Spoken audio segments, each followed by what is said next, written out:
are joining Stickyeyes 2020.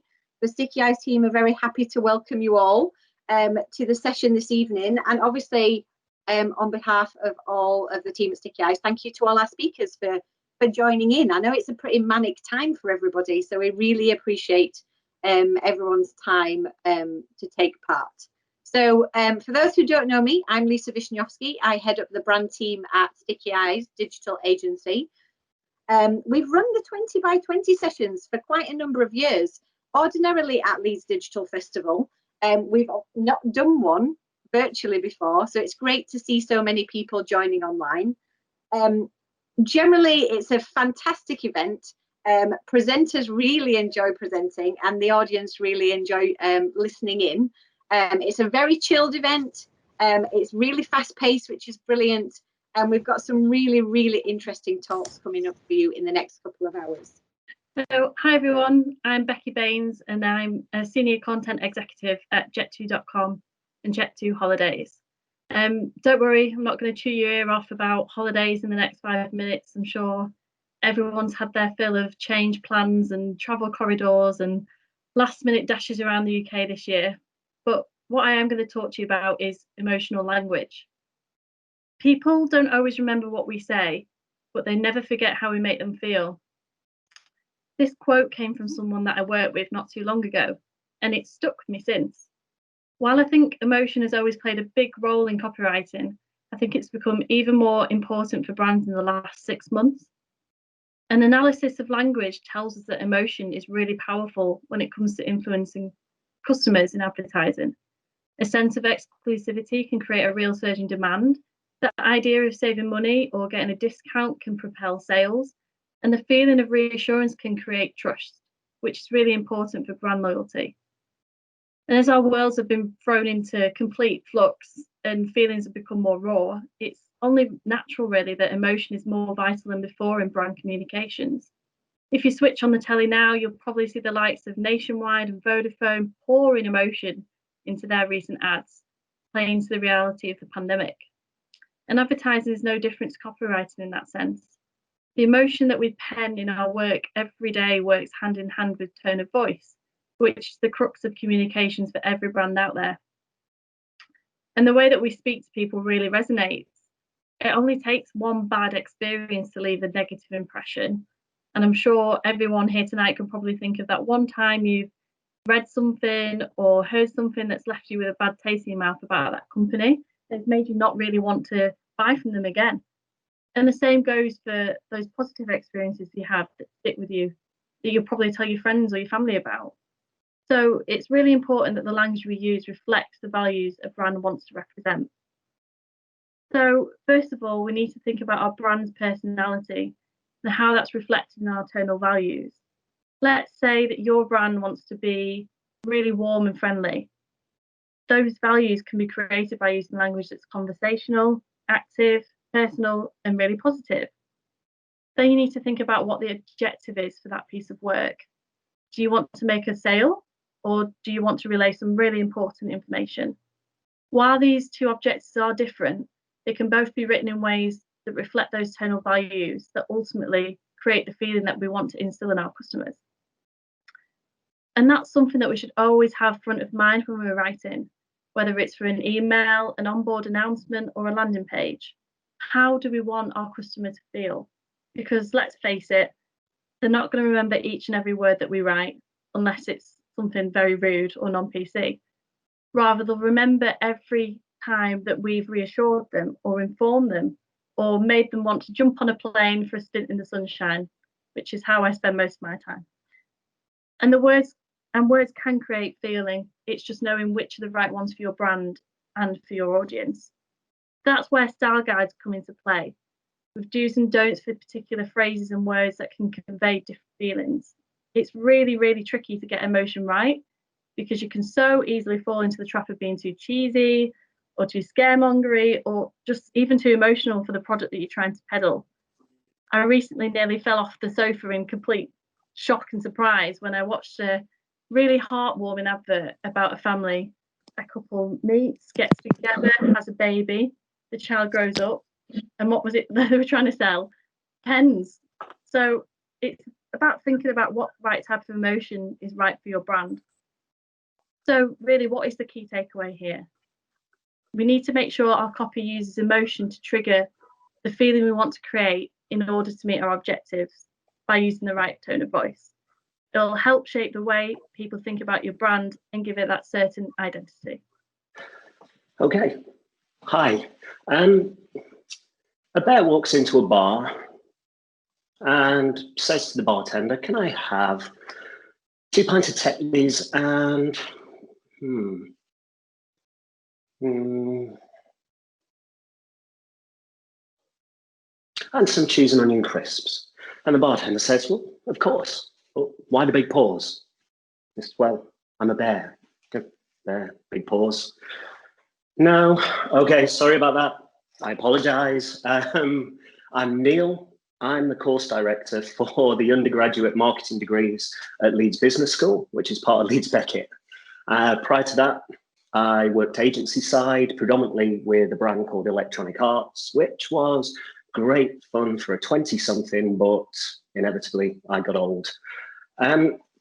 My hints, tips, thoughts for content revolve around strategy and planning, but please don't turn off right now. I know it's thought of as the more boring part of any creative role or activity, but it is really, really important, honestly. So keep it simple. My thoughts are to pose yourself some very simple questions.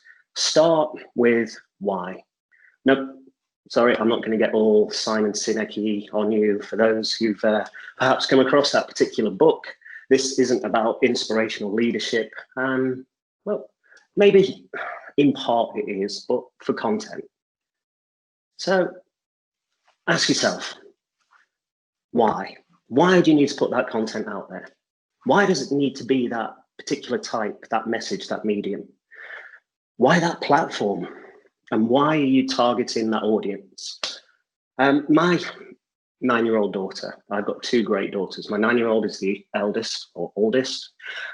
She set up her own YouTube channel and has this lovable sort of naivety that sometimes I see when talking to businesses as well. She records herself playing video games and uploads them.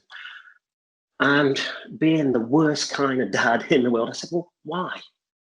Why do your audience want to watch what you're uploading and posting online? I got her to try and think. She just put her hand up and said, whatever, Dad. What's the reason that they're there? What's the reason that they're consuming this content? Why? Is it to be entertained? Is it to be informed, to be inspired, or to be convinced? Why would they watch that video? And yes, I am a harsh parent. Being reflective, being analytical is also important. Ask yourself what. This is what we might call an audit, but again, that's a boring word, but it helps inform the why. What happened last time? Make sure you've got something in place to record what you've achieved. So something that records the medium used, the message put out, the platform, who the audience was, and the response that you achieved. What were the results? Think about the impact of your content. So make sure you've got some actionable metrics, not just likes or views, but things that are really important to your business. Think about what worked, what didn't. Be honest with yourself, be objective.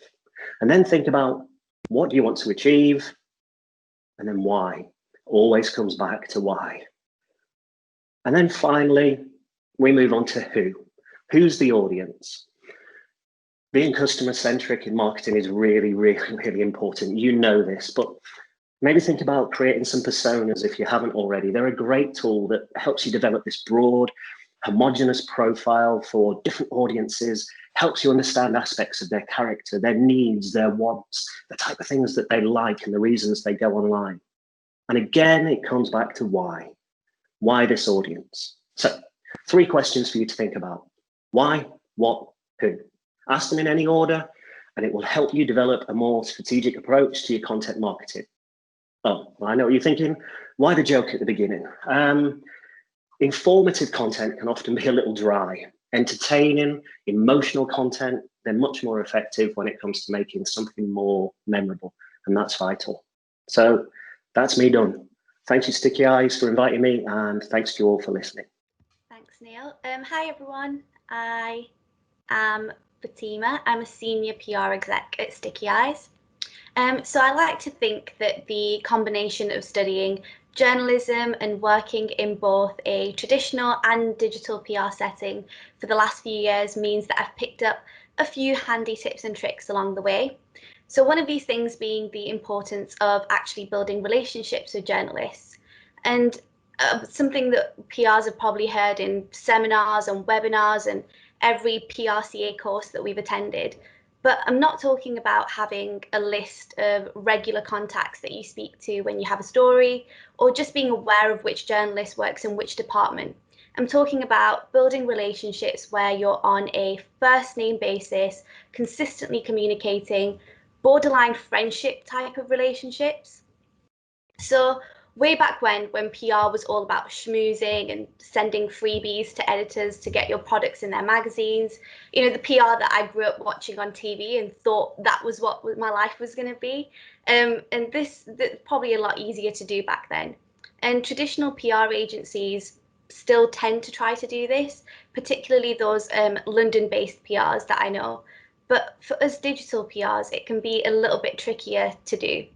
So our clients demand links, and therefore our priority focus is on link building strategies.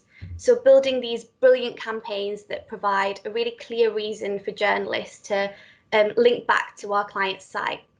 But in reality, relationship building with journalists is a link building strategy in itself. So journalism and PR work hand in hand because they both provide each other with something that the other needs. So PRs provide the story, journalists provide that platform where the story is broadcast. But including hyperlinks back to your client's site isn't something that obviously benefits a journalist. So unless you're a really valuable source that adds credit to their article, what's actually in it for them? And that's where I think these relationships come in handy. So you've got Sarah at Newsweek and Ken at Lad Bible. And Sarah's someone that you regularly interact with on social channels, you've ran into her at events or seminars, and you've actually taken the time to keep in touch with her ever since. You read her articles regularly, and you've got an acute awareness of what she normally covers, what she sometimes covers, and what she will never cover. But Ken, on the other hand, is someone that you have a limited contact with. So outside of outreach days where you're sending him press releases, where he sometimes covers your story without even responding, sometimes he responds to politely decline, but you know that he recognizes your name when it pops up in his inbox, but in reality, you are just another notification to him. So both Ken and Sarah might cover your story, but the likelihood of Sarah adding a link back to your client site becomes a lot greater than Ken's. So I'm not saying that you can't build links without building relationships, but what I am saying is that you're increasing your chances of building these organic links by building relationships with those journalists first. So Twitter is absolutely your gateway platform to doing this, but proper and professional use of LinkedIn can be equally effective in creating these contacts. So responding to their tweets, to their posts, interacting with them on a personal level and finding that common ground, but make time in your working day to do this because it is just as important of a strategy as any of the other digital strategies that you'll implement in your campaign to make it a success.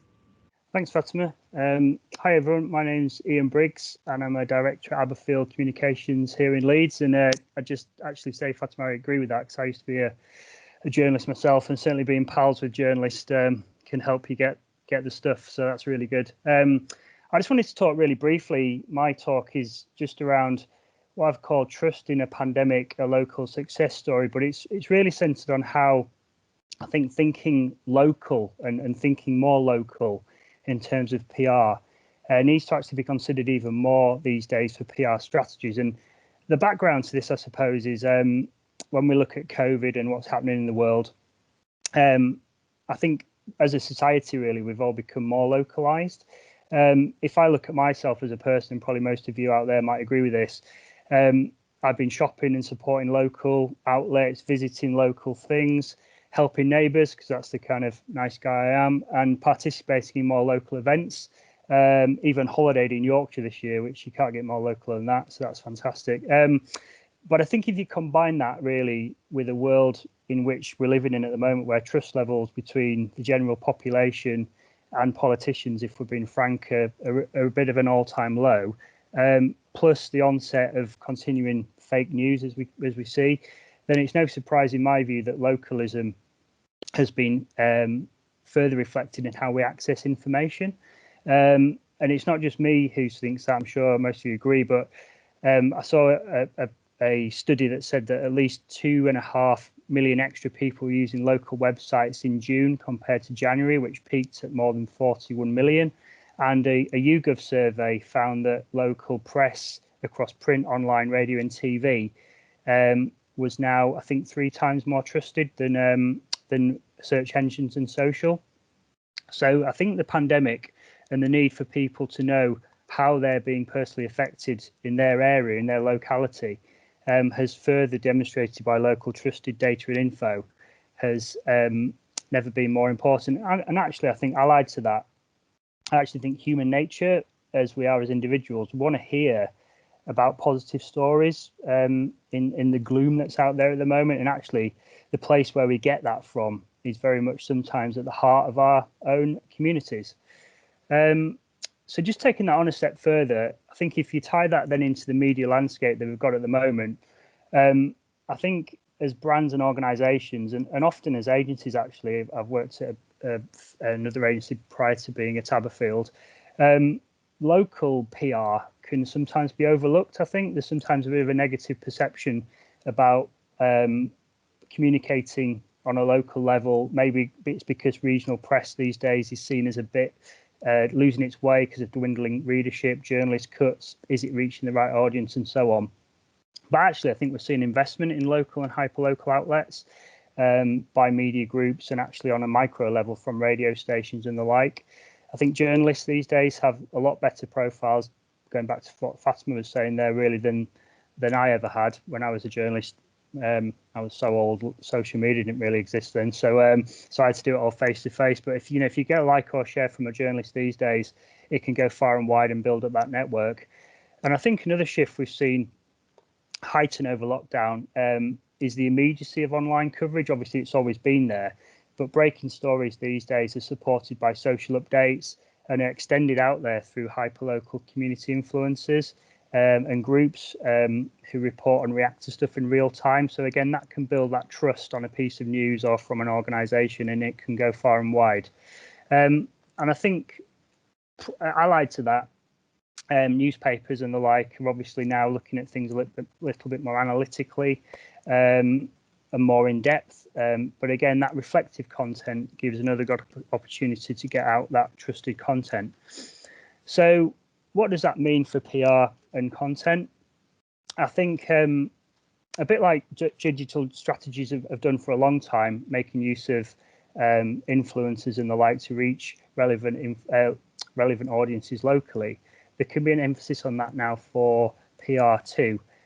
Clearly for PRs and brands, you need to take an audience first approach. So working out obviously who your clients' audiences are before putting forward strategies that fit. And it might not always be the case that local is good, but if it aligns, I think communicating closely and regularly with an organisation's local community is becoming ever more important for things like engagement, sales, positive reputation, recruitment and CSR. And I think actually, given what's happening with organisations and businesses at the moment and the fact that they can't plan long term and there's very much short term requirements, that is becoming ever more of an effective tool for clients to look at. So in summary, I would say go or certainly consider local strategies for your clients if you can. I think high trust levels in local news and journalism are here to stay. And in fact, are one of the pandemic's success stories. And therefore, building PR strategies to harness and capitalise on this will continue to be beneficial for the long term. Thanks a lot. So hi, everyone. Tonight, I'm going to break the rules slightly in that we were asked to offer up one tip. I've actually got a bit of a 3-point plan to help you tackle content briefs for those of us who are given content briefs. So it's strategic, it's something that works for me. I've seen it in action and I've learned it a lot from loads of brilliant people who I've worked with over the last 20 years. So my 3 steps to delivering powerful content are control, listen, and believe. I don't know if you can see there's lightning going on outside now, so might be a few flashes as I continue. And thunder. So let's start with the first step, take control. What's that got to do with content? Well, you need to be super organised to be creative. So you need to clear your head and your diary to commit to the task at hand. So we all know that feeling, a huge brief's just come in, it can't wait. But what does that mean if you've already got 3 important meetings back to back on a Monday? You're taking a huge risk because you can't honestly say that you'll be able to tackle that brief with a clear head and do your 3 meetings and be prepared and powerful and passionate in all of those meetings, as well as in the way that you tackle the brief. So take control of your time before you do anything else. Factor in your listening time. Back in the day, I used to run skincare marketing for Garnier, and quite often at about 5 o'clock on a Tuesday, we'd be told that a contingent queue in Paris was going to be landing at 10 o'clock the next day. How do you handle a situation like that? You can't push back, you can't say no. All you can do is really carve out your time to plan your listening time. And that takes me on to my second point, which is listen. We've really got to try to listen as carefully as we can at the moment, because we're on camera now more often than not. And we're really good at multitasking, which isn't necessarily a good thing. In fact, it's pretty bad for us because we've got our phones, we're distracted. So it's really important to try and listen, to focus, to lean in and engage as much as we can. It's a really powerful form of research. I used to work at Etihad over in Abu Dhabi. My main remit was digital content, but I also had to deliver storytelling across the user journey. And I know, having heard Becky speak a bit earlier, I know that you'll understand some of this. So obviously we were looking at cruise scripts, we were looking at tannoy announcements, we were looking at the in-seat pocket literature, but it was really hard to understand how that was being delivered on board, whether they understood how to deliver those messages, whether they were landing properly with the audience or in the way that we wanted them to land. So the best focus group I ever did was actually on a plane. So I took a flight, did a round trip from Abu Dhabi to Manchester and back again, and we tried out new things, we tried out new tannoy announcements, learned loads. I guess my only regret was not going to see my mum when I landed in Manchester, because I flew straight back, so sorry mum. But it's really important. And of course at Stickyeyes we've got really powerful proprietary tools which do a lot of listening for us, but for me the best results come from taking that quantitative data, which is really important, and layering in that qualitative input. I love a focus group. I'm a bit of a dinosaur as well. I was around in the workforce before social media existed too, Ian. So yeah, I do really value that. And finally, the third step is believe, because congratulations, you are now a subject matter expert because you've taken the brief and because you've listened. So whether you've had a 10-minute garbled brief from somebody in a panic, or you've had 2 days of mind-bending ideation, like it or not, you are now at least some form of expert, and whoever's given you the brief has well and truly lobbed the ball into your court. My tip here is, do not sabotage yourself. Do not compare how expert you are versus other experts. You know you've done your homework, which gives you a level of expertise. So you have to trust in that. How much you've done is up to you, of course. So when I first moved out to the Middle East 12 years ago, and I worked for Johnson & Johnson, and I'd only been there 2 months, and I had 35 markets across the MENA region. I had 2 years of baby shampoo stock to shift in Saudi Arabia, and honestly, no amount of amazing advertising was going to shift that. I sort of had to write my own rule book, and then I had to go and present it at a global summit in Switzerland. All of this sounds really exciting, but honestly, I was just terrified because I'd only been in the job for 2 months.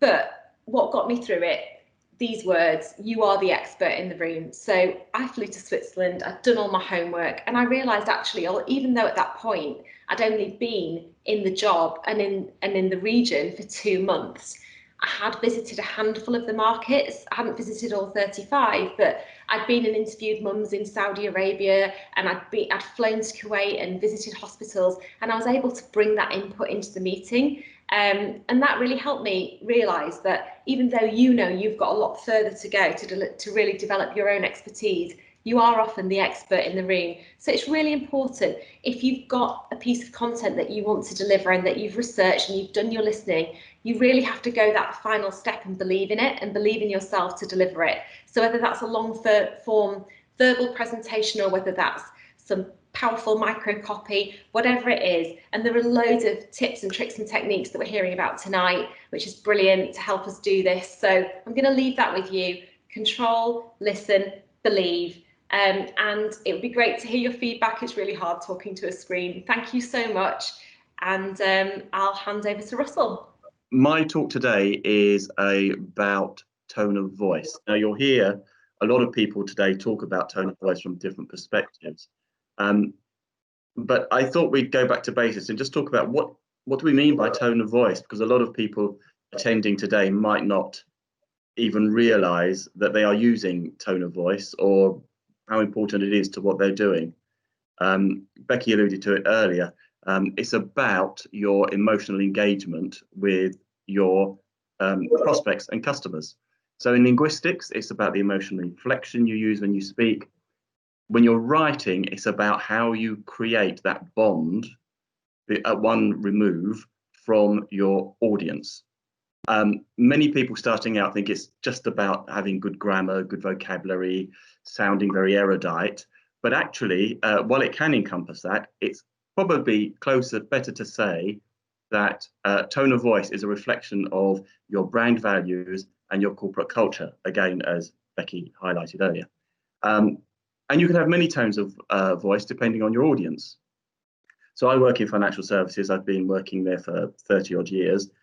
And we have at least three major tones of voice. They are institutional, high net worth, and retail. So if I said to you, we are top-down asset allocators and use leading indicators to identify areas of opportunity, it might not mean much to many of you watching this talk. But it's not designed for that. It's not meant to mean anything to you. That's because that is an institutional tone of voice that I would use when talking to either a financial services company or to a multinational organization. Talking to a chief financial officer at Microsoft or BP would require completely different language to talking to somebody like today's audience, people who have no background in financial services. How about we decide how to invest your portfolio by analysing economic growth, interest rates, consumer demand and inflation to determine which countries and industries are likely to benefit in the near future. That would probably land better with this audience than the first paragraph, and that's an example of what we call the retail tone of voice. The third tone of voice, the high net worth tone of voice, would lie somewhere in between both of those. But financial services is not alone in having jargon. All industries have their verbal shorthand when speaking peer-to-peer. And that might be appropriate if your only customers are other businesses in your industry. But if you sell to the general public, you need to consider how you describe your products or services in a way that makes it easy for them to understand your proposition. Tone of voice is also about your style of writing. And the most important thing to consider here is how you pitch your content. Are you formal and detached, or are you warm and chatty? Again, Becky touched on this earlier, and you'll hear about this again, no doubt, in some of the other presentations. Are you professional and serious, or are you wacky and humorous? Again, this is a very broad spectrum of styles of writing. Do you use contractions like weed, weave, wheel, or do you use formal speech? Do you use long or short sentences? What's your position on long words? The easiest way to navigate these questions is to think of your brand or company as if it were a person. How would you describe that person? What are they like? So lastly, we'll talk about why does tone of voice matter? Well, firstly, as we've seen earlier, the appropriate tone of voice can improve the mental engagement with your content. If I use an institutional tone of voice to the retail audience, as we've seen, it would immediately turn them off. Secondly, tone of voice gives your company a personality, and this increases the emotional engagement with your products or services. Thirdly, having a set of rules around the type of language you use creates consistency across your different authors, and this gives an impression of solidity, trustworthiness, and honesty.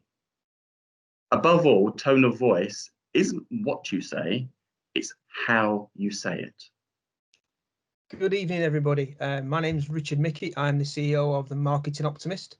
Tonight, I want to talk to you about why planning is fun. It obviously is.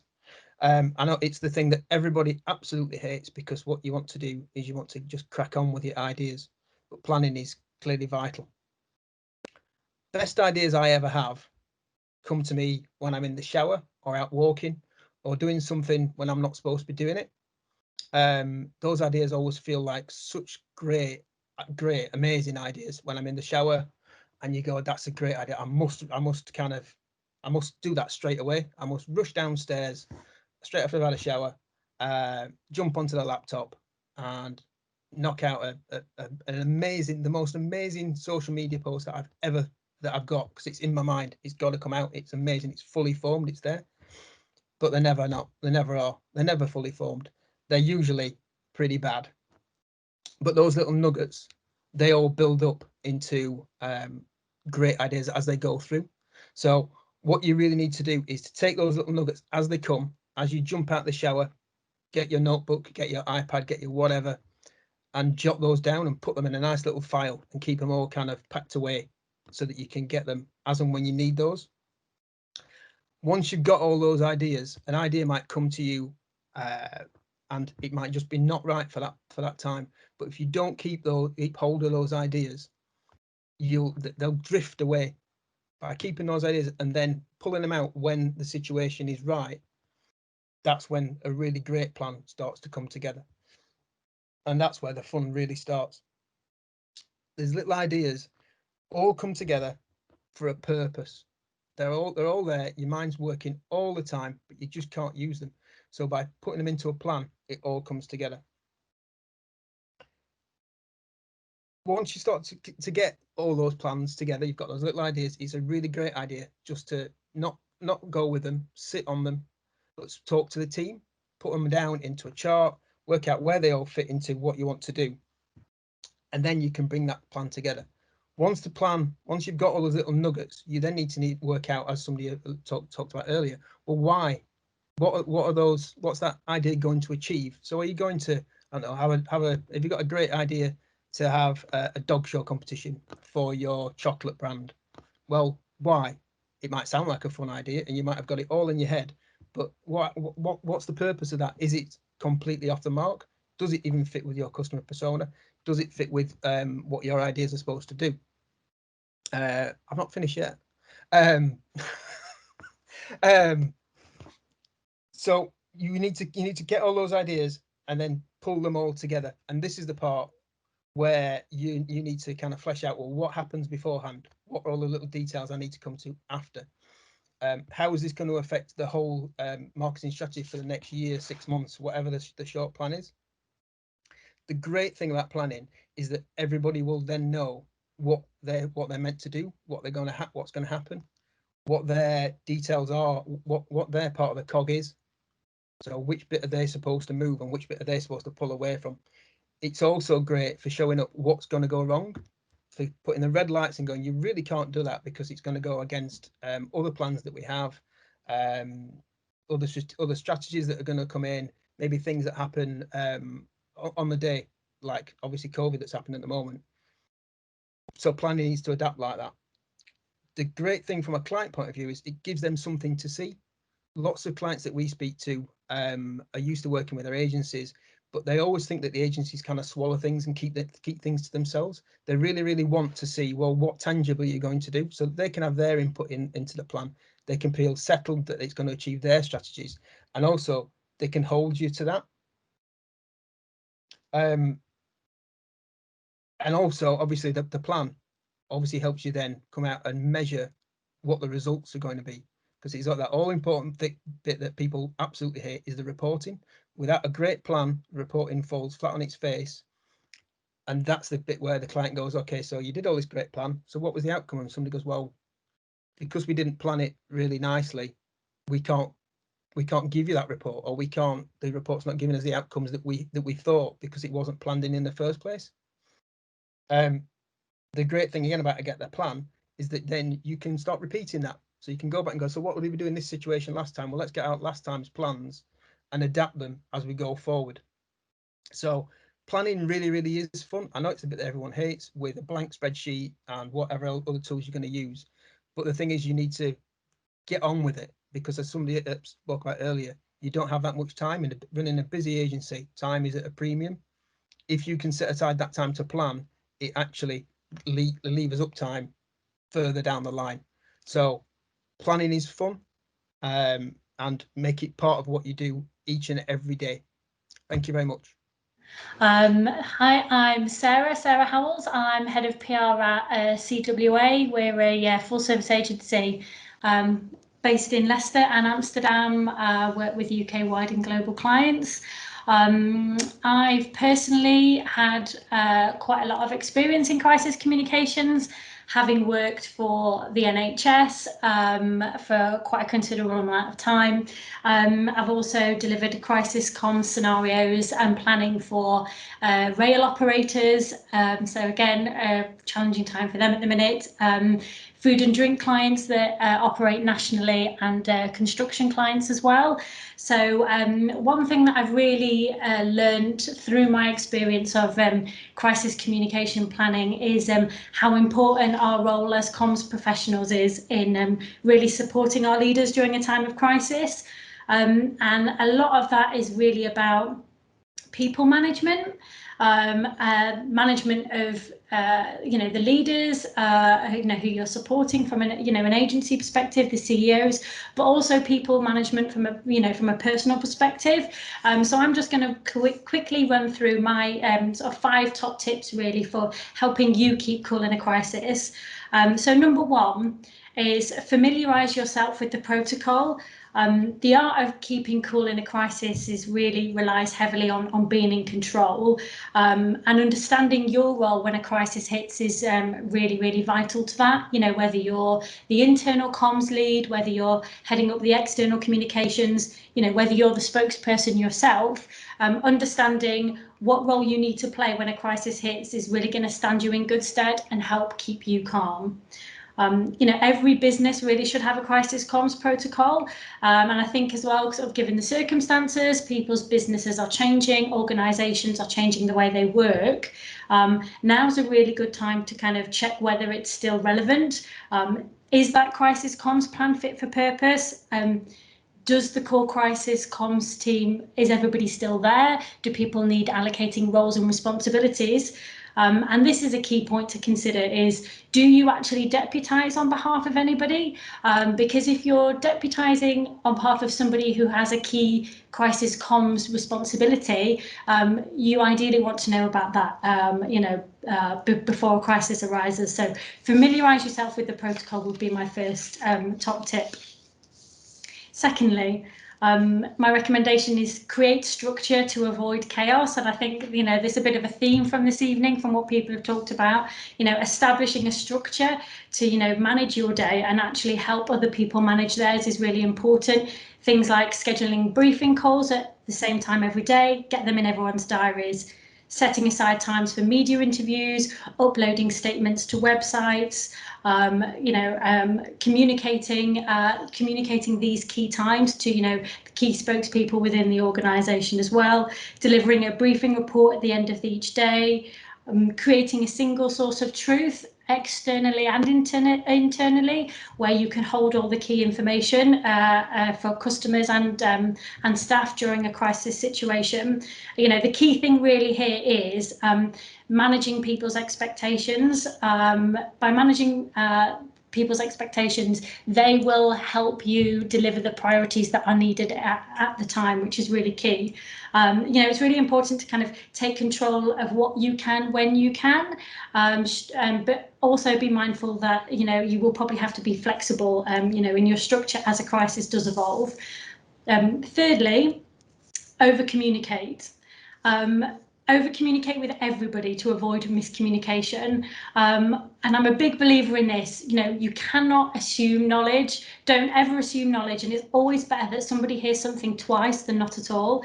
And just making sure what you're saying is really clear, it's really concise. If you're giving someone an action and someone in your team needs to deliver a media report by a certain time, give them that deadline, let them know what format it should be in. So be clear, concise and considered.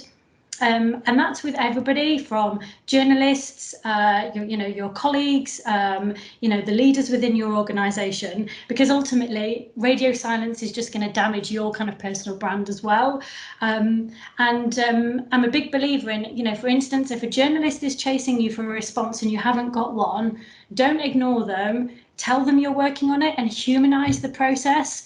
It will certainly help. We've talked a lot about building relationships with journalists. We had another speaker reference to that. So, communicate with them, tell them that you're on it, and humanise it. Over communication also works in your personal life as well. I think it's always really good to let close friends and family know if you're dealing with a challenging time at work. Let them know how they can support you, if it's giving you space, if it's being an ear in the evening, or just pouring you a glass of wine. Equally, that also helps.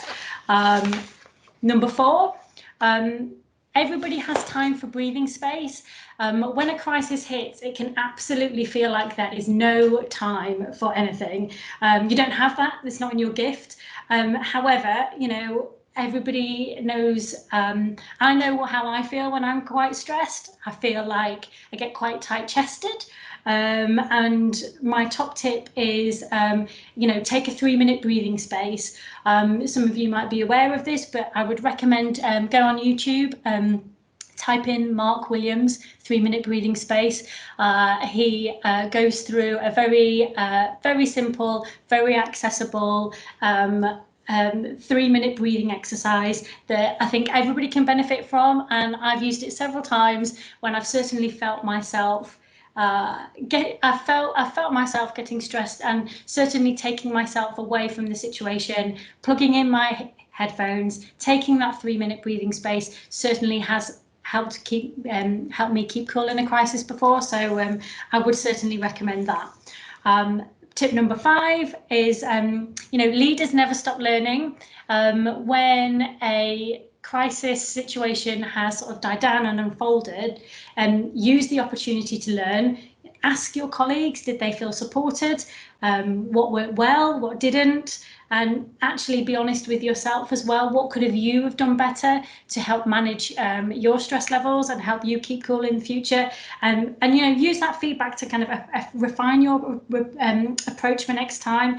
Like I said, everybody's stress triggers are personal, and from learning from your personal experience, you can certainly take that into a crisis situation moving forward. If you want any more support about developing a crisis communications protocol or plan for your clients, or you just want some advice, I'd be more than happy to answer any questions, or connect with me on LinkedIn or Twitter, and we've got a crisis comms ebook for free as well, and I'd be happy to share that with anyone. So thanks for listening. Hi everyone, I'm going to talk about active and passive voice. Now, when I was studying creative writing at university, passive voice was a phrase I heard a lot. And if you spoke to some of my lecturers at the time, they would tell you that there were several problems with passive voice. What I'm going to do is look at the difference between the two, where the problems are with each, and how you can actually use them to your advantage. So, for example, passive voice is simply where your subject is being affected by a verb. So, for example, sentences like, the town was destroyed by fire, or Great Expectations was written by Charles Dickens. Whereas an active sentence will flip that on its head. So there you've got things like, fire destroyed the town, or Charles Dickens wrote Great Expectations. It's all about flipping that focus and making sure that you're highlighting the important parts of your sentences. So what exactly is the problem with using passive voice? Well, if you ask some of my university lecturers, everything. But in short, it's more likely to be that it can obscure what the focus of your sentence is. It can be really indirect and wordy. And if it's overused, it can make your content really dull and really lifeless. By creating more active phrasing, you're literally making your content more active, more engaging. So one of the key things going forward is how you spot passive voice. And that can be things like sentences involving the word were. So the biscuits were eaten by so-and-so. Or sentences that include was, like the house was built by. Or sentences using is. So the castle is visited by. And the key thing in that is also that all those examples use the word by. I actually saw a really good piece of information or advice on Monzo earlier in the week, where if you can end a sentence with the phrase by monkeys and it still makes sense, you have a passive sentence. That for me really highlighted just kind of how ridiculous passive voice can be. However, there are times where passive voice can actually work to your advantage. For example, if it's the subject that you really want to focus on rather than what's actually happened to them. So, for example, if you've got a headline that you might want to make passive, for example, the president was attacked by monkeys. The focus in that headline is obviously going to be the president. Nobody really cares what he was attacked by, just the fact that he was attacked. Another example would be if the subject is just really obvious in the context. So, for example, if you're discussing a scientific study and you go on to say that the rats were placed in a maze, you don't need to add that scientists placed the rats there because you're talking about a scientific experiment. The chances are it was scientists and not monkeys.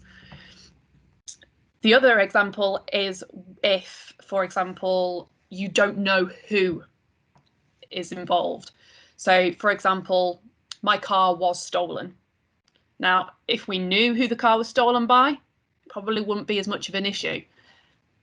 And therefore, it doesn't make sense to make that sentence active and to attribute it to anyone in particular. And the final way that I find active voice can be really useful is passive voice can be really useful, is where active voices just don't make sense. Sometimes, even though some of my lecturers would scream at me and sort of say, you know, you've got to remove that passive sentence and it's really dull and it doesn't really work. Actually, sometimes making something active just makes it sound a little bit ludicrous. For example, the active sentence, a motorcycle accident led to his injuries. There's nothing particularly wrong with that sentence, but nobody would ever speak that way. Nobody would ever refer to the accident first. It would always be, he was injured in a motorcycle accident.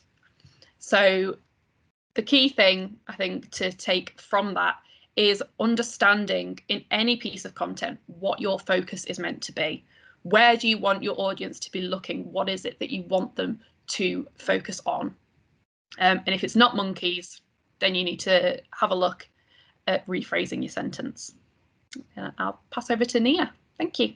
I'm Nina. I am one half of Content Soup. We're an indie PR agency based in Chapel Allerton. So my best tip was a hard one to choose, but I think it's the thing that's made the most impact on me since we started the business and since lockdown in particular. So I'm going with it. And it's all about saying no. So my 4-year-old is actually the inspiration for this because he really doesn't give a shit about saying no to things, and actually I don't blame him. if you know me, you'll know I'm a long-time people pleaser. Always saying yes to nights out that I shouldn't go on, nightcaps that I definitely shouldn't have, and taking on more stuff than I should, and sometimes giving my energy to things that sometimes don't always offer the same return. So this has been a bit of a revelation for me, and it's been good to discover that actually saying no absolutely doesn't mean that you're obstructive or you're rude, short-sighted or awkward. You can say no and still be liked. Actually, it earns you more respect. So saying no is bloody great, and this is why. It makes way for the good stuff, the stuff that really lights you up and makes you feel like a better, truer version of yourself. And that is when I definitely do my best work. So as PR people, we're quite used to taking the no's, as we're always putting ourselves out there, so it's inevitable. So whether it's pitching for work, pitching for press coverage, you know, we are always hoping for the yeses, but of course there's times when we get a no from a journalist who doesn't like our story idea, a no from a client that we really want to work with. And we've all been there, and it sucks, doesn't it? It sucks being on the end of a no. But what happens if you reverse that and you say no, you take that position of power because you are the expert? So to kind of paint a picture of it, here are 3 examples of where you can say no if you work in PR. So 1, say no to a brief or a partnership you can't fully commit to. So either because of time or because they don't align with you or your values, or because it just doesn't feel like a true partnership, something just doesn't feel right. You won't get excited. You won't get the results that you won't get the best results, and everyone will just feel a bit demotivated. So it's not worth it. There's a better fit for them and there's a better fit for you elsewhere. 2, say no to a campaign idea or route you're just not comfortable with. Even if you're quite far down the line, even if your boss has suggested it, even if the client's directed it, or even if you've come up with the idea in the first place. Sometimes, and I've done this loads, sometimes you think you've had an amazing idea and then actually once you work it up, you're like, oh God, it's not that great. So I think do not be afraid of pulling the plug and reworking it, because if you don't feel like you're going to get the best results, just pull it, and you'll earn more respect in the long run and avoid loads of sleepless nights and worry by fronting it up. 3, don't be shy of declining a journalist's interview request if it doesn't feel right. If that outlet doesn't feel right, or if your client or you just doesn't want to do it, say so, tell the truth, and the journalist will see straight through you if you're lying, so it's better to just front it up. And it's more important to save your relationship with them. So to finish off, because we're almost at the break, I suppose the way you start saying no is to realise and really know that you are a true expert in your field, and to feel that confidence in you and your purpose. So it might be daunting to pass up a potential opportunity, especially if it's going to make you money. And don't be like the guy who said no to the Beatles. But if you believe in it, if you don't believe in it, sorry, and the outcome is just too blurry for you, trust your gut, protect your energy, your time, your team and your spirit, and just say no, but always do it in a nice, professional and always truthful way. Thank you. Hi, I'm Jess Massio. I am a self-employed digital PR and social media consultant, and I'm going to talk to you today about the importance of experience, so what that experience has on working in PR and content, and coming up with the ideas process as well. So experience can be your work experience, your personal experiences, the successes, the challenges, and the mistakes you make along the way are all a wonderful mix, and they all makes us unique and often good at our jobs. So I want you to think about your experiences in terms of your role at the moment. what I mean by that is taking ownership of who you are and being proud of who you are.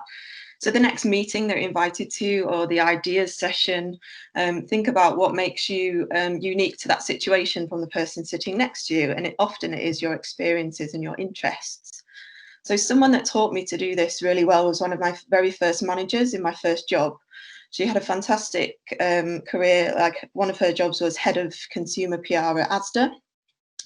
And she used to say something that we used to take the mick out of her quite a lot. So every meeting, every ideas session, sentences would start with, well, when I worked at Asda, we did this. And whilst as a PR exec, we were rolling our eyes at her, yeah, I can guarantee you, like me, 12 years later, you'll be doing it too.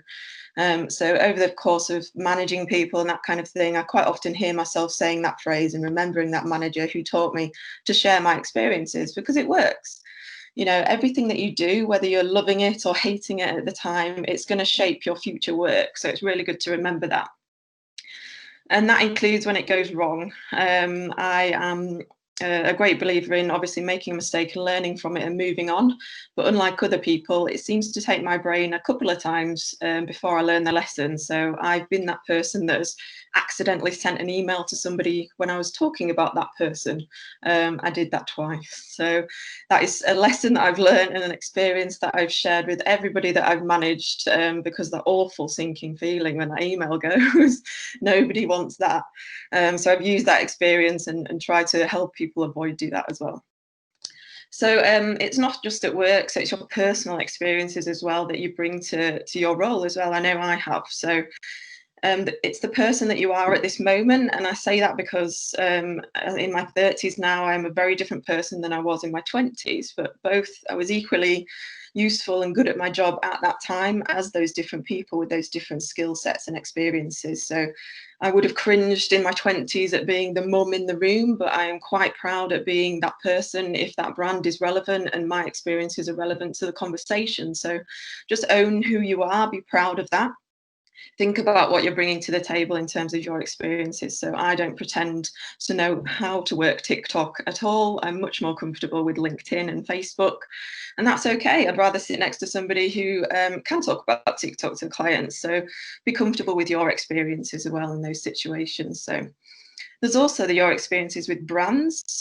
So outside of work, you know, as a female in the 30s age group, as a mother of a busy family, I tend to fit my clients' profile customers quite a lot. And no idea why, but we make the purchasing decisions for quite a lot of brands. So I use that all the time. So this is why it's not a 9-to-5 job working in this industry, constantly looking at adverts or packages that have been sent and that kind of thing, seeing those experiences from those other brands and bringing those to my clients to say, I think you should do this, or oh, I hated how this brand customer service was, and that kind of thing. So bringing all those experiences to your clients is valuable. So when it comes to writing, we all know it's a lot easier to write out something that you're interested in, that you're passionate about. And I really believe in sharing your interests and your experiences with your colleagues and your managers and anyone that you work with and your clients.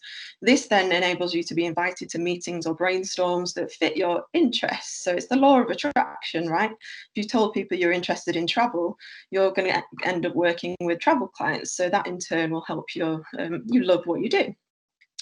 So you can see experiences come from work, they can come from your personal life, the brands that you interact with, all those successes and challenges are bringing you new skills all the time. So I want you to think about using your experiences to shape how you work with your colleagues, how it'll help you manage people, your clients, who you work with. You'll then be able to tell compelling stories on behalf of your clients because you've got that experience. So if an experience feels tough at the time, I promise you from my experience, there will come a day when it becomes part of your greatest asset. Thank you. I'm Vincent. I'm a senior writer at Stickyeyes.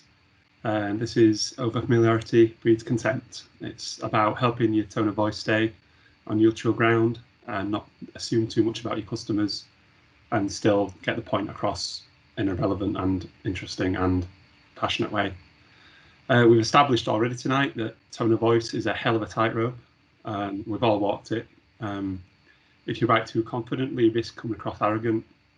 If you write too informative, you risk coming across dry, boring, dull, synonyms. If you write too playfully, you risk coming off as inappropriate. And that's the thing that's really bothered me recently. It's just some brands are getting too matey. I found myself watching a lot of TV with my wife over the last few months in lockdown, and just as an advert ends, I'd say to her, who was that for? Because it's not me and I'm not your mate. They assume a lot of things about me that, you know, if I bump into them on social media rather than hitting them straight on the sales funnel, they're just going to say or do something that leaves me scratching my head. And it's just really confusing and strange. It could just be me. I don't know. Of course, like I say, sometimes they might actually hook me in straight away with that same brief flash of personality on show. But it's usually the bad ones that stick out, I'm sure you'll all agree. Because you can't engage everybody all the time, but there are times further down the funnel when your content has learned a bit more about your reader, or at least made some broad educated guesses. They're on this page after all, so you factored it into their keyword research. They've arrived on the page because they want to know the thing, and you're here to tell them the thing. So when you've tempted them a little further into your domain, as it were, how do you up the ante without scaring them off, basically? My tip is about risk, and it's about gambling that you know your audience and when it's best to really not roll the dice. So if you think of your audience as a target, like archery or darts, your metaphor, choose your own. How they perceive and respond to the message really depends on how accurate your shooting is. So at the centre, you've got the bullseye, the absolute on-point message, and it says, we know you, we know what drives you, we can help that, fix that, prevent that. I think it was the darts legend of commentary, Sid Waddell, that said there's only one word for it: magic copywriting. You can use all kinds of like audience insights and user intent to put together that one message. Marketing personas, we've been over those tonight. Website analytics, keyword research, like I say, knowing your customers' pain points, why they're there, what they need help with, and even existing customer interaction, like on social. They'll be bombarded with info from customers who have tried this and it didn't work, what now? So in the bullseye, that's your absolute on-point message. Spreading out from the center of the target, you've got plenty of other points on the board. You'll score fewer points for hitting them because it's not a direct hit, but you won't need to have all those insights. You won't need to make all those assumptions about your reader so that the message hits home. And whatever you've got to hand from those analytics and insights and stuff like that can help sharpen your aim, score more points. My point is, unless you are 100% confident you know your customer inside and out, just get points on the board. Don't assume too much about them. If you don't know all the specifics, don't go for the bullseye. Stay a bit broad, stay around the edges. Just strip the layers back a little. It means there's less chance of making readers feel misunderstood, taken for granted, or just offended, like I am every time I see one of these TV adverts that tries to put its arm around my shoulder and call me pal. You won't necessarily be able to hit that sweet spot with just 1 or 2 blog posts, but as a whole, your content offering on the whole, it's going to scatter well enough around the board and leave enough good hits that readers are going to feel they can relate a little bit, just to some of it, enough to want to stick around, I feel. So it's those little flourishes, like I say, uses of slang, even copious use. Seriously, I've seen the word pal in adverts and in social media, and I'm not your pal. And it's just it really grates on me sometimes, it just does. If you go for the bullseye with them, you might end up making some wild assumptions. So I'd say don't even think about applying those to your message unless you know that any given customer wants them, welcomes them, will feel more engaged and more in sync with what you're putting out there.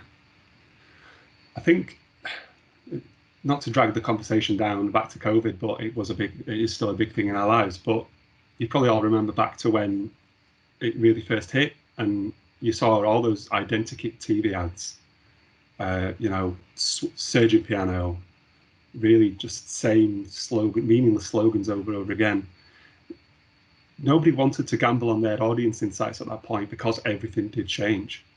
And no amount of analytics and insights and personas was really going to hit the point of how people were feeling when it all happened. So for a while, they stripped it back, all those insights, as far as they could, and they went as broadly as they could, as far as human beings who are possibly sad and watching a lot of TV, obviously, in order to try and reach that audience who is still trying to find something out there.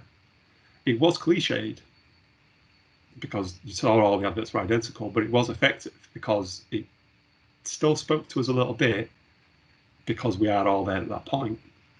I would wager that it'd be a hell of a lot more effective than any of the brands who try to shoot for the bullseye and hit the instructor behind them instead. So yeah, that's my piece. Thank you all for listening, and have a great rest of your night. Hi everyone, I'm Steph, and I'd like to talk about PR for unpopular brands because deliberately or not, I have spent my career sort of doing that, whether it's been for fast food brands, alcohol, oil and gas, financial services, short-term loans in particular. You know, some people might say I'm making a living off sin, but others might say, why would you bother? And, you know, I think just because it's popular opinion doesn't mean it's right opinion and the right opinion. And I've spent a career doing PR for unpopular brands because I believe sometimes they're misunderstood. I believe that you can always challenge your reputation, and it's worth doing. You know, products and services exist because they usually meet a demand or a need in society, and sometimes that's just not misunderstood. So, you know, if you find yourself in a situation like I have, fighting this uphill battle of trying to change a brand's reputation and convince media and influencers of that brand's virtues rather than vices, these are sort of three things that have always helped me along the way. Probably not groundbreaking, but certainly important to bear in mind. So the first one is to be prepared. If you are an unpopular brand that faces a lot of criticism in society, in the press, then it's not a question of will I get an unfriendly media call or will there be a customer scandal across my social channels. It's a question of when. So you really need to have your reactive press house in order. And when I say that, what I mean is you've got to have your issues and crisis playbook ready. You need to have template statements ready. And importantly, you need to have your internal group of stakeholders aligned and ready to react quickly, because there's nothing worse than trying to get a statement signed off for a 4 o'clock deadline on Friday for an unfriendly journalist, and nobody knows who's having the final say. So that's the first one. And, you know, to wrap up that point, the other thing I would say is please never say no comment. It looks like you've got something to hide or that you can't be bothered. And we're all comms people here. You can think of something better. You can say something better without saying a lot at all, but avoiding those cliched words of no comment. My second point is about audience, really. And when you're a brand that faces a lot of criticism, I think you have to accept the fact that you just can't be friends with everyone. You know, for example, working in the short-term loans market, we did a lot of public affairs work, and Stella Creasy's the Walthamstow MP. She was never going to be our friend, and that's fine. So did we engage with her proactively? No. Did we monitor what she was doing, what she was saying about the brand? Absolutely, because you need to be able to react again. And what that kind of boils down to is, like any good comms plan, it's important to have a really robust stakeholder, journalist, influencer map that you're constantly monitoring and updating, and quite simply broken into 3 categories. 1, these are people that I have a relationship with and that I can build one with. 2, maybe I can talk to these people if I had the right angle or if something changed. And 3, people I'm just monitoring and not going to talk to. And that's fine, because you can't change everyone's opinion, but you certainly can change some. And then finally, you know, I talked a lot about in the first 2 points, sort of reactive and defensive comms, but just because you're an unpopular or criticized brand doesn't mean you can't launch a fun, creative consumer campaign. Because if there are people using your product or service, chances are they really like it and they need it. So do don't shy away from doing those fun and engaging campaigns, because you do have fans and it's worth serving them, I think. So, if you're going, just because you're unpopular doesn't mean you can't do that work. It just means you have to probably work harder at it. So, when you're coming up with a great consumer campaign, make sure that it's really well researched and grounded in insights. It'll have to be really specific and tailored to your audience's needs, and then importantly, also be channel agnostic about it. Don't just think that you can be successful with a press campaign, because chances are some journalists will reject your story just on the basis of the brand that you are.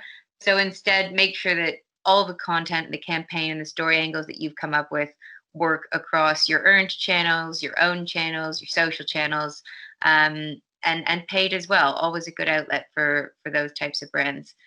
So yeah, that was my sort of quick piece on doing PR for unpopular brands. Always be prepared, know who your friends are, and have a good audience map, and don't shy away from doing consumer work as well. Hi, I'm Andrea Murray, formerly of Stickyeyes, now a freelance writer and editor, plus writer of the occasional book about hip hop. Welcome to my boudoir. I've been a sub-editor, writer, magazine editor, website editor, journalist, copywriter, and all points in between for nearly 30 years now. And whilst I can't share the secret of my eternal youth, I can share that the 3 decades of toiling at the word face have taught me, which is that you can't be a writer if you don't read. I'm not saying that you need to read Kafka to write copy for Kroger or Kellogg's. You don't have to be au fait with Virginia Woolf to craft content for the WWE or WWF. And while I think personally that everyone should read all of Dickens, it's not vital if you're creating a content calendar for Dickies. But a love for words is, at some level. Back when magazines were still a thing, I mentored and managed writers both on the staff and freelance side, and the copy they turned in was informed by their passions, not just their passion for music, film or fashion, but their passion for the joy of the written word. And when it wasn't, it was pretty obvious. That's the copy that we had to rewrite for publication or send back to them for edits. When I moved into digital content, both for agencies and as a freelance editor, the situation was and is entirely the same. There's copy that makes you want to punch the air in joy, copy that has you and your fellow managers WhatsApping each other to say, this person gets it. And there's the copy that you maybe flinch from sending on to a client without extensive edits. And finally, there's the copy that needs burying beneath the earth in a sealed box that will put a deadly curse upon whoever opens it. You can glean how much a writer reads from the copy they send you and from the questions they ask you in the work. Do they want to deliver a piece they're proud of, that hits the brief and is engaging, or just get it out of the way and send in the invoice? You can also work out whether they'll make it as a writer or not from the way they structure their writing, from the ease with which it scans, with how it communicates complex ideas in a simple way without talking down to the reader. No matter the level of seniority or juniority, you can tell a writer who reads. And to reiterate, you don't just gain the ability to tell a story by reading the canonical works of Western literature. There are many forms of writing and just as many of reading. As we all know, some of the best brands or brands with excellent agencies behind them tell the very best stories. Heading up a major travel company's content project at one brief point in my career, I begged the writers to take a look at how the best travel brands did it on their sites, how they created personas, how they filtered out and focused on the information that you really needed to know, how the words on the website pretty much put you with your feet in the sand and your face in a frozen margarita. Stories come in all shapes and sizes, from the weightiest novel to the lightest line on a bus advert. Stories surround us everywhere we turn, and readers soak at least some of this up and need to for their work to really shine. They need to know that what you don't say can be just as important as what you do say, that punctuation can hit with the force of an avalanche or the caress of a feather. The effect is ultimately everything. So the welcome move to deeply engaging content online is perhaps the main reason why so many of us old hacks have moved into the digital realm relatively seamlessly. Maybe it's because we learned the trade of telling a story, we were schooled in the tone of voice, we wanted to be the writers that we read about in the pages of smash hits or The Enemy. But the future is not ours, it's not mine. The future belongs to the next generation of writers, campaign managers, PR experts who are weaned on a wholly different set of media. And it's the ones amongst them who read, who soak up the lessons from the best writing, be it advertorial copy, Twitter, non-fiction epics, memes, company websites, /fic, the letter pages of Viz. It's them who'll be the most successful. But while the onus is certainly on people who want to be writers or content executives to read upon their subjects, it's also really important that agencies and companies foster conditions where writers have the time, working situation, and leadership amenable to doing so. It's a really difficult economic challenge, especially now, but the content factory approach to churning out work at a fast rate for cheap is ultimately the enemy of engagement, stickability, and all the other metrics and benchmarks we're fighting for on behalf of our clients. Invest in your writers, let them read, even if it's just work from a competitor, and you'll be rewarded with better copy, less time editing and rewriting, better campaigns, happier clients. Sometimes the other thing a writer really needs is time to read their own copy, to ensure they're happy with it before they turn it in. Time to let it breathe. Your best writer is the one who can take what the client wants to say, understands the customer, and then writes the story that connects the two. Their best chance of doing that is to understand not only the context of the client and the marketplace, but to ally that with their own ability to craft a narrative. So in brief, in the digital workplace context, what you can't be a writer if you don't read really means is you can't tell a story if you haven't read one. Bottoms up. Hi everyone, I'm Megan. I'm a campaign manager at Stickyeyes. I'm going to be sharing a couple of tips on how we can get results for clients during the pandemic in less than 5 minutes, which for everybody that knows me is going to be a little bit of a challenge. So yeah, I'm actually going to be a bit cheeky and share 5 tips. So tip number 1 is Twitter. So Twitter has to be your best friend. Now, I'm a huge fan of Twitter for PR. And if anybody in my team is listening, which I hope they are, they'll be fed up of me banging on about Twitter every single day. But not only is Twitter great for campaign inspiration and getting tips from other people in the industry, it's also the best place to go for interacting with journalists, which is something that Fatima touched on earlier and was a great point. In the early days of the pandemic, we got a really good insight from journalists on what they were covering, what was kind of annoying them when it came to PRs, and also what they needed from PRs to kind of get them stories working. So it was really important to kind of keep following that so we could work out our outreach approach based on what they were saying, making sure that we were actually helping them and not doing the opposite and ruining all of our relationships that we spent years building up. Now, tip number 2 is a bit of an obvious one, but it's just keeping up to date with the news agenda, especially for niches that you have clients in. So spend maybe 10 or 15 minutes in the morning kind of going through Twitter, of course, going through sort of the BBC website, the Daily Mail, some brilliant stories on there in the showbiz section as well. Not that I ever read that in the first 10 minutes of the day, Scott, if you're listening. But it's just a good idea to see what journalists are covering for the day ahead. And it's a good time to kind of spot them news tracking opportunities as well. So, for example, if you've got a client in the finance niche and the news around sort of mortgage holidays has kind of just hit the news, you can kind of start thinking, well, is my client able to produce a comment for that? And if so, how quickly can we turn this around? Can we beat our competitors to get that through the door and land a little bit of reactive coverage with not really much investment involved from our side?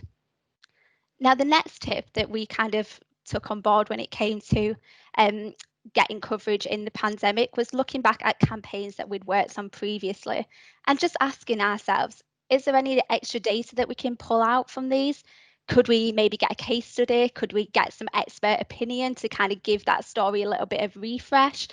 And I think in the first couple of weeks and definitely the first month of lockdown, we're all kind of getting a little bit fed up of seeing all of these negative stories. And there's actually some research that said that we were reducing our news intake just because of that reason.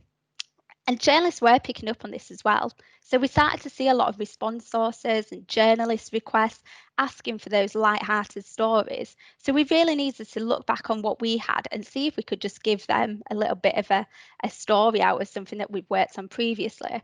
And I really do think that this will be the case over the next couple of months as well. People kind of want them fluffy stories to read. We don't want to be reading about COVID every single day. And tip number 4, so speak to your other colleagues that you work on different parts of accounts with. So for example, could SEO help support you in identifying some niches that your client isn't getting results in, but maybe competitors are? Maybe they've done a link gap recently and you could really use that data to kind of think about some different areas to kind of approach outreach from. It might not be a campaign, it might be some behind the scenes stuff, some really top level stuff, but if it's getting results and it's showing to the client that you're being proactive, then I think that's a really useful thing to be doing. Also speak to your content team and content writers on the accounts that you're working on. So are they producing some content pieces that you could actually use for outreach? And you could maybe even just kind of add an expert opinion or get a case study to back that up and turn it into a little bit of a story, which again doesn't involve much investment from your side, and you've kind of got all of the resources there ready to go. And my final tip, and probably one of the most important things, which I guess anybody in the industry should be doing anyway, but speak to your clients as much as you can. Do they have any industry news that you could kind of share, that put out to targeted media, for example? Are they doing any fundraising activities? Do they have a colleague working for them that's kind of done something amazing during the pandemic? Journalists loved human interest stories, especially at the beginning. So anything that you can kind of turn into a media opportunity that's not going to obviously harm your brand. I think one of the main things is making sure that all of these things are done with a sensitive approach. Obviously, we don't want to be pushing out stories when there is a lot of negativity going on. So take it with a pinch of salt, kind of use your instincts in thinking if it is going to work or not. I mean, in general, PR has been difficult this year, but I think one of the most important things is just remembering that you don't have to create big or singing, dancing campaigns all the time. The smaller, lower level tactical approach is really successful, and it just gets your clients thinking about different ways that you can be doing PR for them in these times and getting results as well. So thank you, everyone. Hi, I'm Penny Brazier. I am a freelance copywriter. Welcome to my existential content crisis, where I invite you to consider the radical possibility that maybe nobody gives a shit about your why. So when we start to think about marketing our brand, we're told to talk about our values, talk about our beliefs, talk about our story, be aspirational, be inspirational, be more like Apple. So maybe we go away, we decide to create a big vision statement, you know, make it grandstanding, make it capture everything there is to know about us. And it sounds amazing. The words feel great. It makes us feel fantastic. But for some reason, it just gets shoved in a drawer and forgotten about because we're just too busy getting through the next day and the next day and the next job. So we decide to engage by being more vulnerable, by being more real. We show our pain, our wounds, we show our open hearts beating. We do it for the likes, for the clicks, for the rubbernecking, maybe even for the pity. Or maybe we decide to be rude or controversial, be shocking. Maybe we put a swear word in the title of our talk just to get people's attention. Or maybe we're Gary V, we're out there showing every second of our day to the world because people can't fail to be interested in it, right? Just keep pumping out content every second of the day. Get out there and then, you know, do some measuring, make the numbers sound good, make it impressive, just keep churning and churning, make it stand out, have big ideas, be a good content creator, be shiny, win awards, just keep putting it out there, keep smashing people over the head with it. Your reason, your purpose, your day, your news, your story, your why. Because if you start with why, they'll listen, right? Right? Wrong. Nobody gives a shit about your why unless you understand why they should be giving a shit about it. It really is time to put our egos back in the box and start listening to our customers. Find out who they are, walk in their shoes, look at their world, get to know them. We might even get to like them, see what they enjoy, test, ask, find out what resonates, check with them, and then slow down as content creators. Just slow down, breathe, think, empathize, think quality over quantity, think real, messy humanity over big data. The world's changing, right? Things are changing, and the way we communicate needs to change too. We're living in a country where our government are bombarding us with messages that totally fail to consider their audience, in a time where our anxiety levels are on the ceiling. And it feels horrible. It's jarring. Our tolerance for bullshit is at an all-time low. We are waiting for somebody to listen to us. So listen, and you'll gain the edge. Give people something they can believe in and that you believe in too, and tell it like you mean it. And yes, know your values, know your purpose, know your why, but live it first. More show, less tell, because no one gives a shit about your why unless it's their why too. This is 2020. It is time to stop shouting and start listening. Thank you. So hi everyone, I'm Becky and I'm Senior Content Exec here at Stickyeyes. I've been at Stickyeyes for just over 2 years now, and before that I had very little experience in digital marketing. Sadly, I didn't have Neil on my course, so at university my degree focused on the traditional forms of content like newspapers and essays, so I had no idea about the complexity and mastery of digital content. So today I'm just going to share some quick tips, yes, more than one, for getting your content seen on the web that have really stuck with me during my time here. So studies show that we have an 8-second attention span when clicking on the page. So that means a goldfish now has a longer attention span than the average consumer. Yep, we've had monkeys, now goldfish. And only 28% of content is actually read on site. So that means you have about 8 seconds to convince a reader to stay on site, and only 28% of your content to engage them with. On top of this, Google receives about 63,000 searches per second every single day. So how do we make sure our audience chooses our website over competitors and actually engages with our content when they're on the page? In the past, keyword stuffing was a common way for brands to boost their ranking. This meant shoving as many keywords onto a page as possible to get your website ranking in the top 3 of the SERP. Now, Google cares more about content depth. This means how well a brand covers a specific topic with relevant subjects, authority, and expertise, also known as the Google EAT algorithm. Google also cares about user experience and SEO in terms of what your audience is actually interested in and how relevant the keywords are to your page. So in short, content depth is about meeting the needs of the reader. But content depth doesn't mean long word counts. In fact, you should get your message across as clearly and quickly as possible. If it isn't adding to the sentence, then it should be removed. So this means looking at any long phrases, abstract words, cliches, anything that isn't adding value to your page or to your reader. You should also aim to use simple and accessible language in your copy where possible.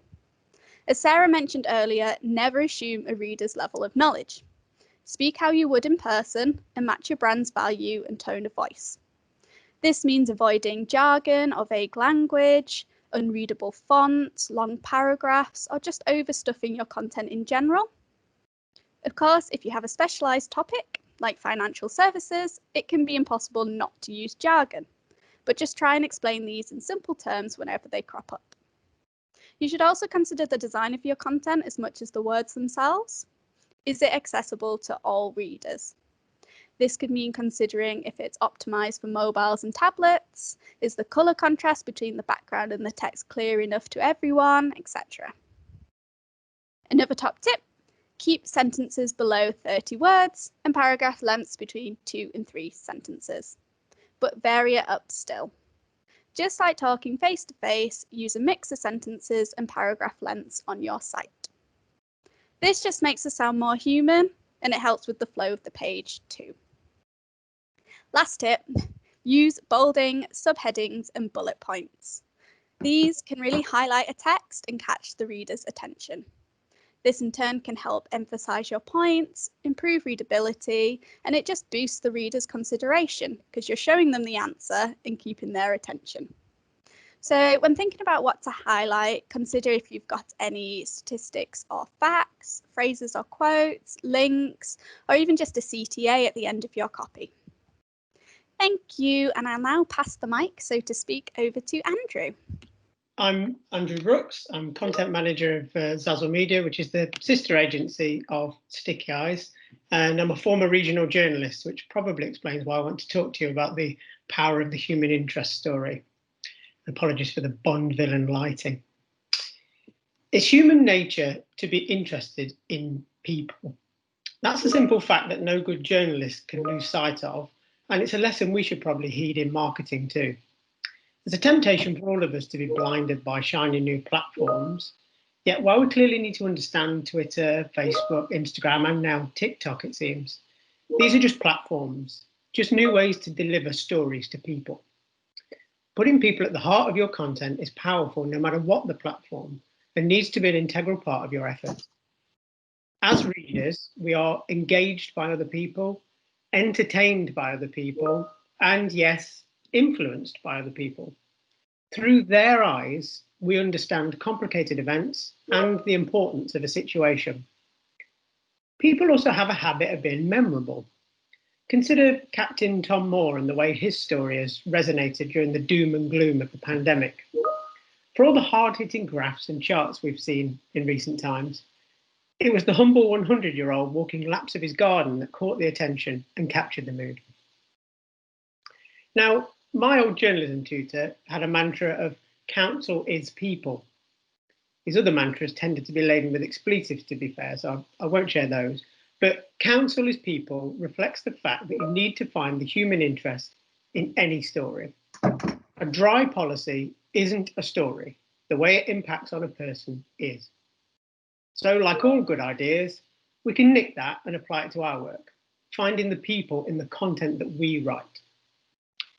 One way to do that is to stop solely talking about products and services. The now defunct Argos catalogue, RIP, might have been mildly interesting to browse, but it was never an engaging read. And you can't churn out an online equivalent of that and just expect it to be read with any great joy. Instead, we need to write about people, the people who are going to use your products and services, the people they deal with, and, if appropriate, the people who make and deliver those products and services. You shouldn't be intimidated by human interest stories either. It'd be easy to see these as having to be really heart-rending tales that belong on the front page of a newspaper. It'd also be easy to see these as pieces of content that only fit with certain types of brands, those that are supposedly fun or exciting. Neither of those is true. You can inject human interest into your content. You just need to think smartly. A good example of this came with our work for a provider of HR software, not somebody who you'd necessarily think has been fun or exciting. The firm wanted help to promote its solutions on absenteeism.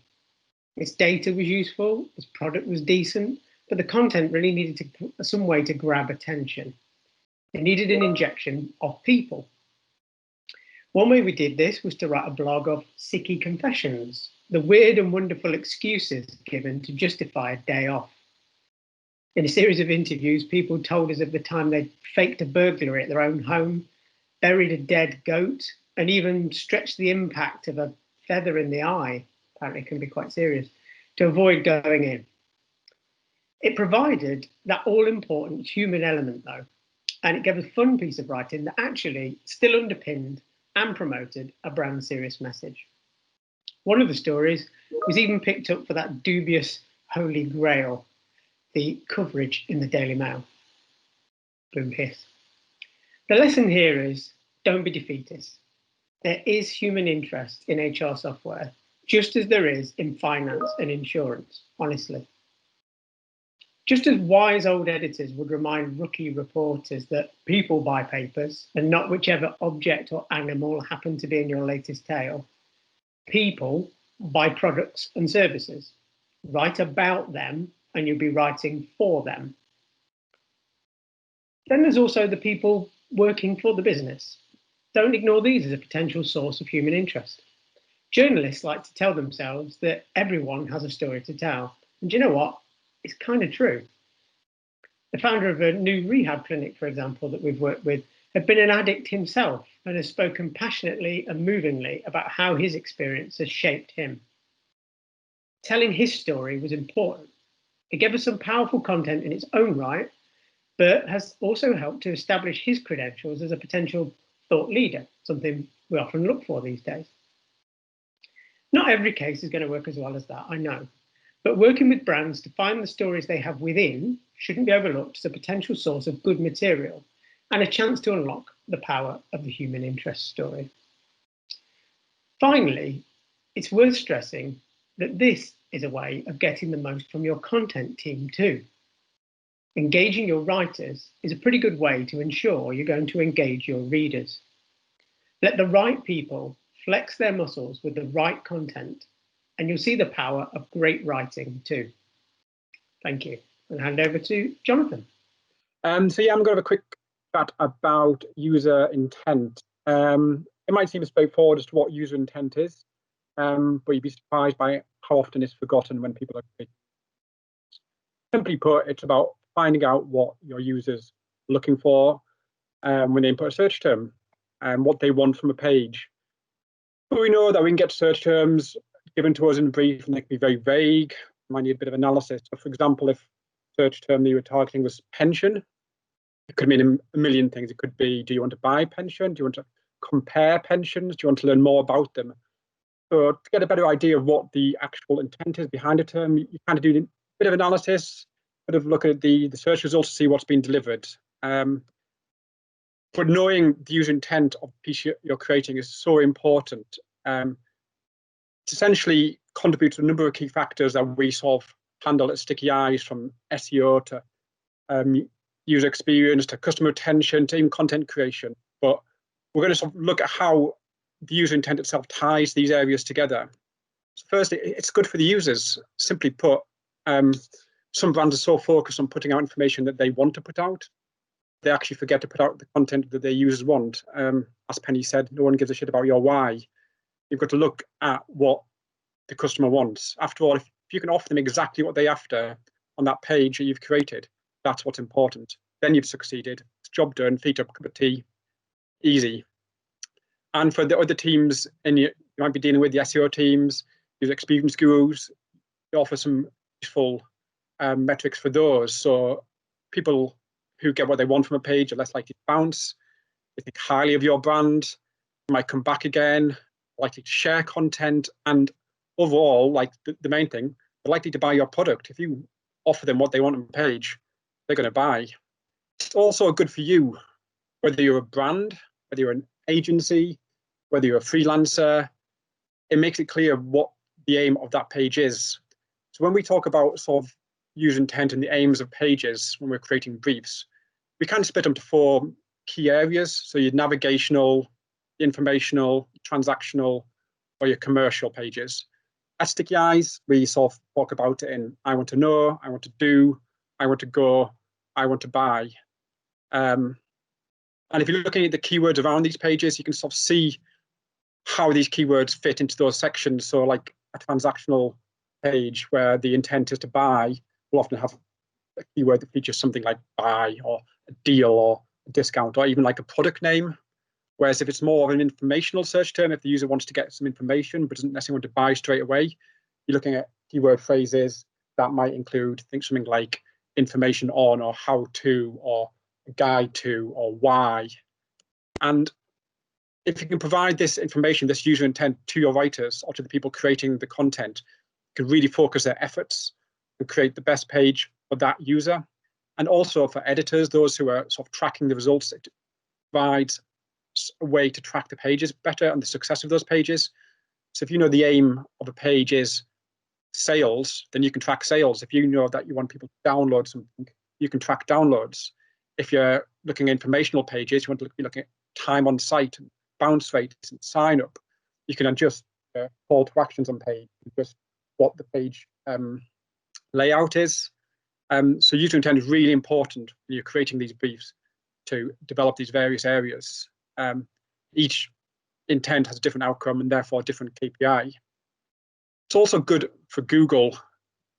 They're the ones who, you know, pay our bills essentially in the end. So you want to sort of make them happy. And Google is more and more moving towards sort of an intent-led search results. They want to show really hyper-relevant information for the users. They want to do it faster and in the most effective way possible. So a search engine is looking at a way to do this, and they're looking at stuff like semantic relevance and semantic phrases. That means basically probably the keywords you've got another bunch of phrases, bunch of words that are related to that. And this is really important for user intent, because if you've got a very sort of specific keyword, you can create a super focused piece of content, and you can build out those semantic relevance to make sure that that is what Google is looking for. So for example, if someone is looking for Coldplay, are they looking for concerts, songs, albums, live performances, gigs? You can match those keywords and really focus your content on that.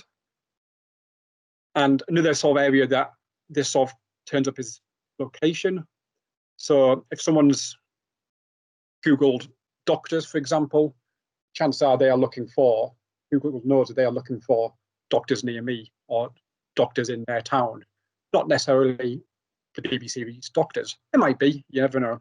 And I say there's some caveats. You've got to be careful a bit, because user intent, when people are searching for keywords, they can be vague, they're double meanings. People can search for things in different ways. Some people use whole sentences, some people use a word and then click through.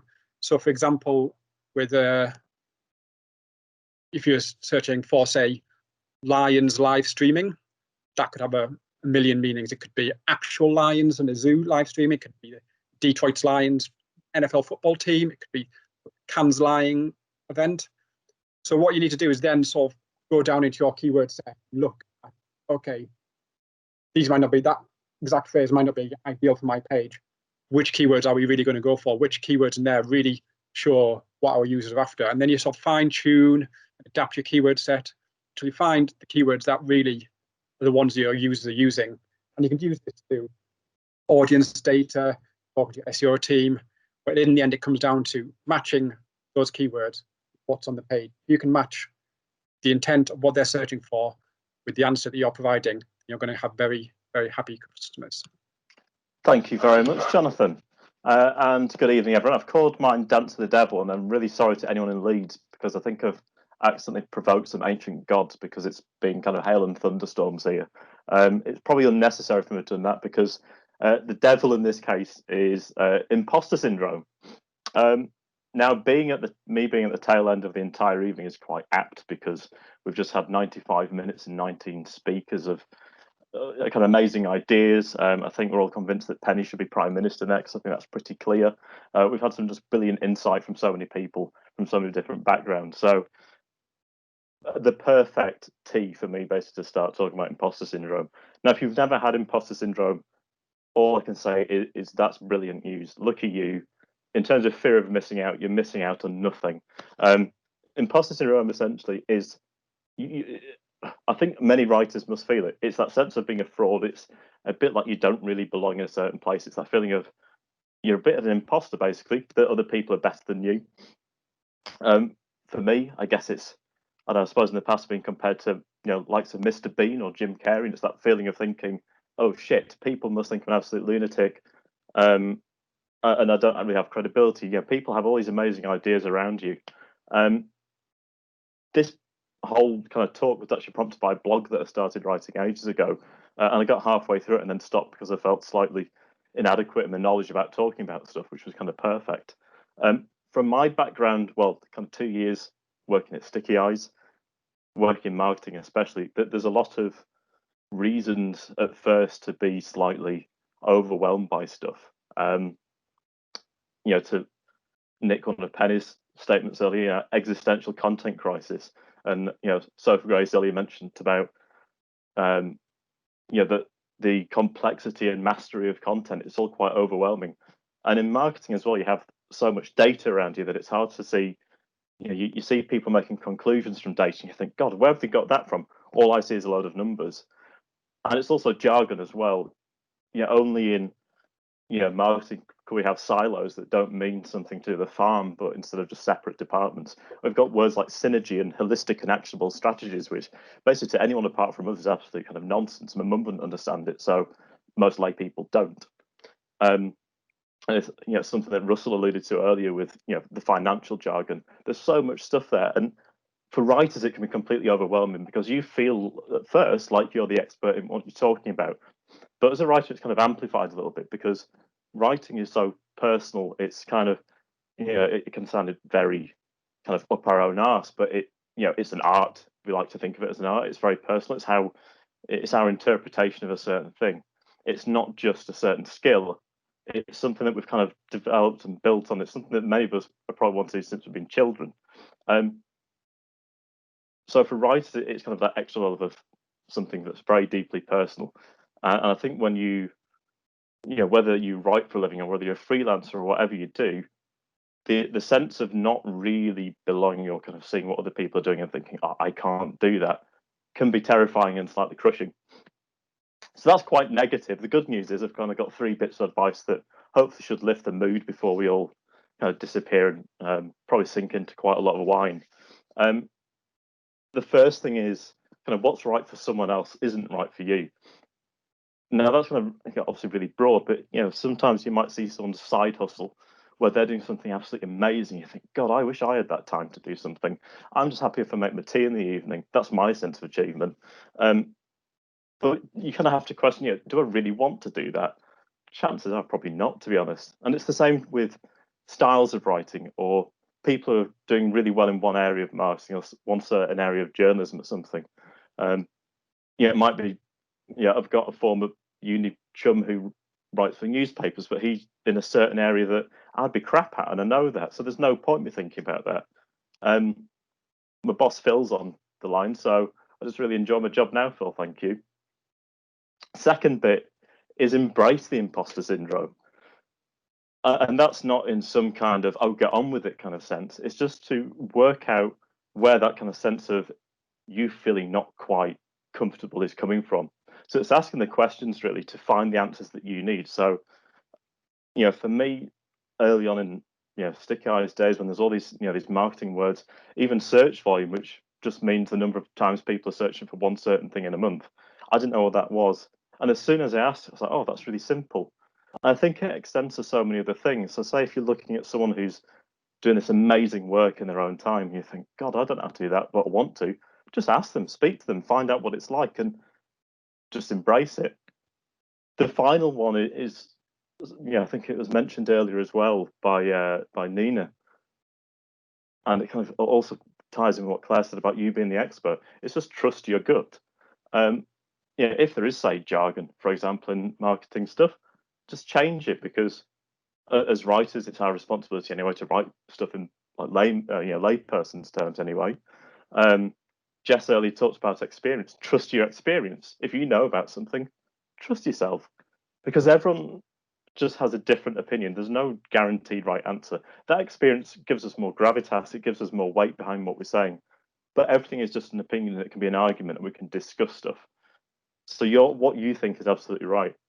And also, in what we do at Stickyeyes, which is we use data all the time. And this isn't to say that that's not important, because it's absolutely fundamental to what we do. But also there's all these other stories behind data. Like Jonathan was just saying about user intent, for example. It's not just a word and a load of numbers. It's thinking about what people are actually looking for and what people want from something. And I guess the final kind of message or lesson, takeaway, whatever you're going to call it, is that we've got quite a lot of people on the call. Thankfully more than half haven't actually been speaking, so thank you for sticking with us all. But I think there's going to be people there who have started a writing job, or especially now might be thinking, shit, what's next this year? What's going to happen when you know, when furloughs run out, that kind of stuff, or you might be going to freelance, you might just become freelance, you might be starting a job, any kind of thing. Is that, I guess the lesson is that, you know, don't be afraid to use your voice, because you're the only one who can match it. So that's me. Thank you. TED Talk over.